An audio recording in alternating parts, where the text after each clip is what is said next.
'Twas a long time ago, longer now than it seems, that a delightful new vision graced the silver screen. But don't rest easy, Burton's fans young and old, for this review is done by one for whom nostalgia has no hold. See, the Geek with the Gab, Burton fan though he may be, did not grow up with that fabled land of Halloween. So while visions of Beetlejuice danced through his head, he came to view Nightmare Before Christmas with dread. Yeah, the imagery's iconic and the music has pizzazz. The narration on a whole lacks vim, vigor, and sass. For as we are introduced to the world where gloom does not lack, we sadly don't get much of an introduction to Jack. You see, the character development gets to be a bit of a mess when he goes from I believe it was our most horrible yet to yeah, I guess. With less than 2 minutes to get to know the lad, it's hard to hear his story and feel all that bad. A montage straight off would do great things to help us sympathize with Jack's ennui for Halloween. Instead, we get a song. Not a bad little song, but a poor replacement for a montage, and just as long. It does serve to introduce some important characters, though, in Hodgepodge Girl Sally and Jack's dog Zero. The lack of depth to both characters astounds. Sally's basically Ed Scissorhands and Zero just a hound. As Jack wraps up the tune, away he wanders, with Zero in tow he silently ponders, until the morning when he stumbles upon a series of doors for holidays unknown. Now here's where the movie had me really intrigued. A world for each holiday filled me with glee. What colorful pastiche would the Easter world show? Would St. Paddy's Day feature a green or golden glow? Would Valentine's Day be filled with love anew? And Thanksgiving, well, let's just hope they don't show Doctor Who. But no, the movie, cruel tease that it is, only has Jack visit the world of Christmas. As he wanders around with stars in his hollow eyes, surveying this world filled with childlike surprise, taking in each world in a manner most precious, his Christmassy cheer is almost infectious. Then he leaves. Yep, just leaves, steals some stuff and then leaves. Makes his way back to town where the mayor's bereaved. For unable to find the Pumpkin King, the town's in a tizzy. Searching high and low, sounding alarms, looking busy. Of course, they could just go about their business if I could be so bold. But Jack is just that important. Or so we've been told. Here is a point I can't wrap my head round. With a mayor and a Pumpkin King, productivity should astound. But with Jack on the lam, all other activities are shelved. The mayor even admits, I'm only an elected official here. I can't make decisions by myself. But with less than 80 minutes runtime, I guess questions on politics and motivations and villains and backstories and what she does and where does this go and when did they find the time to choreograph all this and does anyone question this whole relationship and how are the different holidays not aware of each other and how do all the holidays feel about Santa inching earlier and earlier into the year? We'll just have to take a back seat to the songs and childish crimes. Kidnapping and breaking and entering, what a gas, all in a children's movie, but I digress.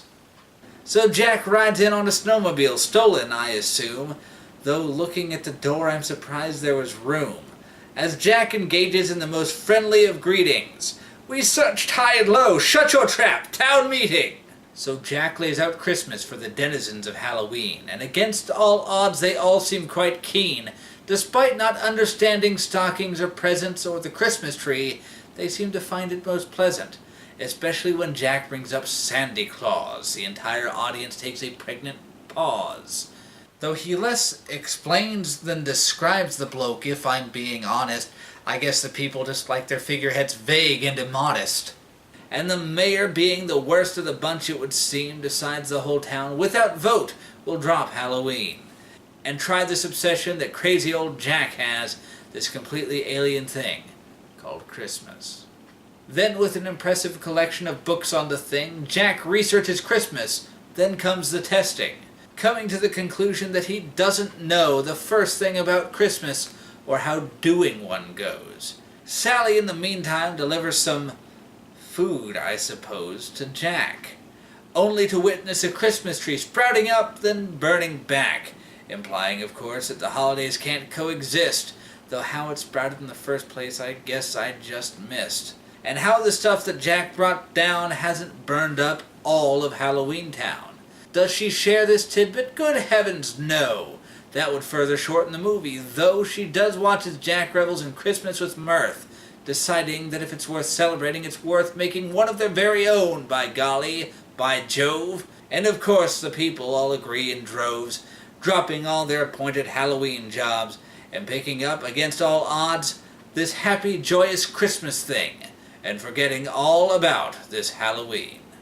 So jobs are assigned to the town all around, while Sally simply looks on with a frown. Jack even summons 3 children by name to kidnap the Sandy Claus and hide him away, despite the fact they're trouble, and despite the fact they're kooky, and despite the fact they work for Jack's rival Oogie Boogie. No, don't bother rewinding, we haven't met Oogie so far, despite the fact he dominates the last act by and large. The kids simply take off with Jack's eager blessing and set about plotting Christmas's undressing, for their plans to kidnap evolve further into slavery, maiming, and, yes, even murder. What a splendid way for kids to celebrate the Christmas season, and of course they find good ample reason to shoehorn in details about our proper villain. The movie's halfway through, about time to introduce him. Meanwhile, in town, the pieces are in play, with the people of Halloween Town planning their way to make their own Christmas, which should be a gas. Watching Halloween's take on Christmas should be a blast, but most of the opportunities for humor so black get swept away in favor of Jack. In a way, I suppose this sequence is summary of where this whole movie just goes very wrong for me. While Christmas through a Halloween lens is fun, when the focus is on Jack, the whimsy is done. It just turns into a sad man's obsession that quickly derails a whole town's mission. As we close in on the night of all nights, Sally is still bursting with dread and fright, but still, for reasons that are most unthinkable, Sally finds her reasons most unspeakable. Sewing Jack into his Sandy Claus suit, Sally remains really quite mute, and as Sandy is hauled in a sack with a string, shocked and appalled by this invasion of Halloween, Jack tells the kids to make sure Sandy's kept at ease. Completely ignoring the fat man's eager pleas, Sally just buttons her lip, no pun intended, I swear, as the children dump Sandy into Oogie's lair. Here we see, for reasons I do not know, that Oogie favors the look of a casino. Plus he has that Mexican flair this movie sorely needs, with day-glow paint and cartoon skulls to light his nasty deeds. Here the dreaded boogeyman threatens our dear icon, with vague intent and little focus, leaving style to get by on. See, there are 2 ways to communicate a plot, ploy, or plan. To tell us is a passable route, best to show us if you can.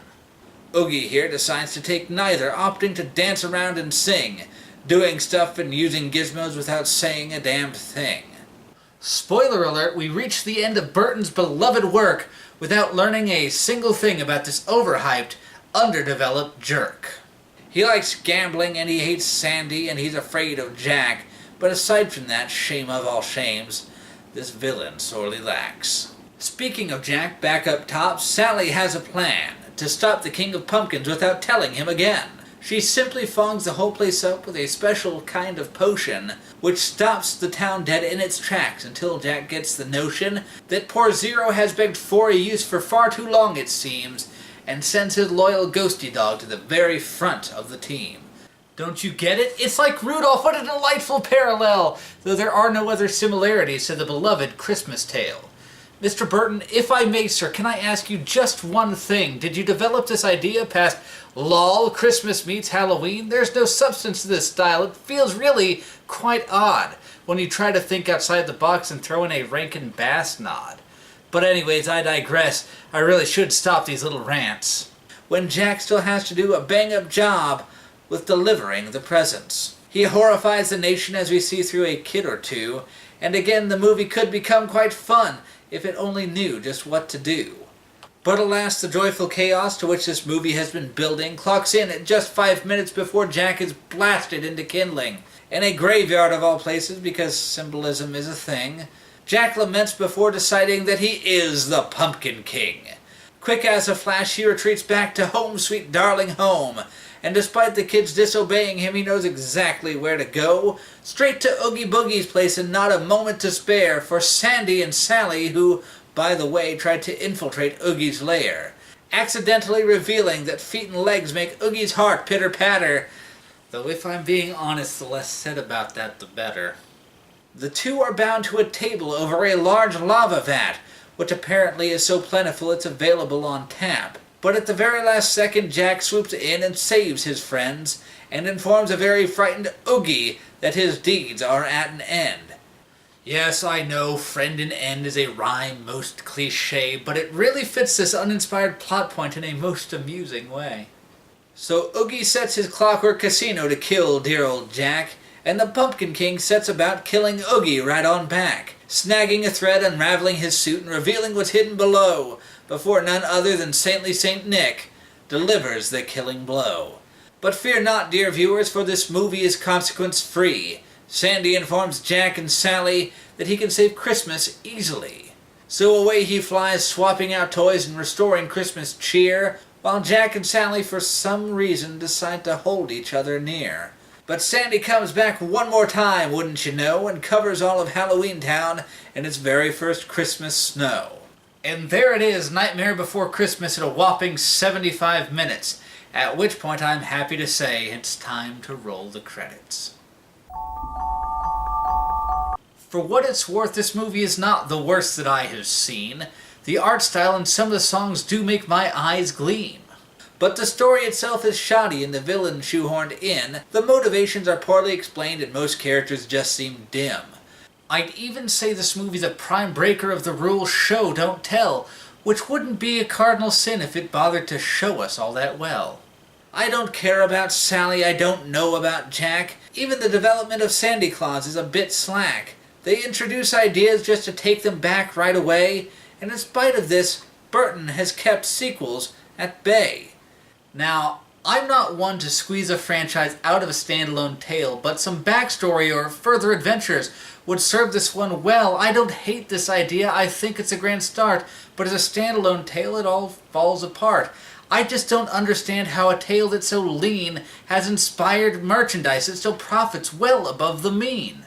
With posters and hats and robes, shirts and socks, slippers and kippers and fancy painting smocks, board games and blankets and snuggies and statues, snow globes and watches and mugs and what have you. There just doesn't seem to be that much meat on the bone, but it really would seem that I am all alone. For rant and rave and complain, though, I do. Every single year children discover it anew. And though fans young and old can't seem to get enough, I still dismiss it as harmless, overhyped fluff. And so, though the years had not been kind to the geek, and the perennial favorite many once thought so sleek, still, after all this time, in spite of himself, he still makes room for it on his film shelf. And so, now I, humble narrator I am, find that I must query the young angry man. Geek, dear sweet geek, can't you simply admit that you do love sweet Jack, if only a bit? Tell us true, Gabby one, don't you adore this one so? Not a chance. It's my girlfriend's coffee, I'll have you know.